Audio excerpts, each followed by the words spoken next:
আচ্ছা, আমরা এখন আছি আমাদের বাগনান থানার অন্তর্গতই, এটা মানপুর। তো এই মানপুরের রূপনারায়ণের তীরে আমরা গত কয়েক মাস আগে এই রাজু কোটাল এবং বাদল পাত্রর সাহায্যে একটি সামুদ্রিক কচ্ছপ বা অলিভ রিডলে টার্টেল নিয়ে উদ্ধার করে নিয়ে যাই এবং পরবর্তীকালে সেটা সমুদ্রে ছেড়ে দিই।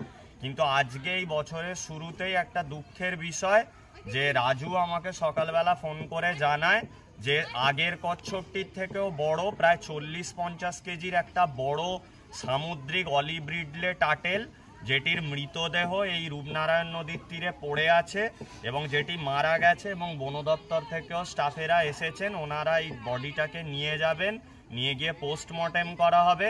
তো হাওড়া জেলায় কিন্তু এই সামুদ্রিক অলিভ রিডলে কচ্ছপ পাওয়া যায় না। রাজুদের সাহায্যে একবার আমরা জীবিত উদ্ধার করেছিলাম, কিন্তু আজকে আমরা তার একটি মৃতদেহ উদ্ধার করছি এবং এটি প্রচণ্ড বড় সাইজের একটি অলিভ রিডলে কচ্ছপ, প্রায় 40-50 কেজি। এবং আমি, সুমন্ত দাস, ইমন ধাড়া ও রঘুনাথ মান্না আমরা এসেছি বন দপ্তরের সঙ্গে। বডিটা এরপর নিয়ে গিয়ে এই বডিটার পোস্টমর্টেম করা হবে।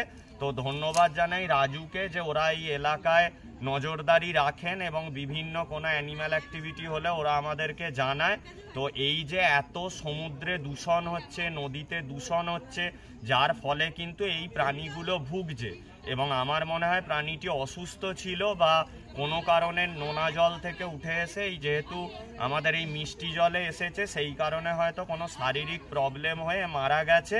তো এটা খুবই দুঃখের বিষয় আমাদের কাছে। দেখা যাক পরবর্তীকালে পোস্টমর্টেমের পর কি জানা যায়। বন বিভাগ এর বিস্তারিত তদন্ত করবে।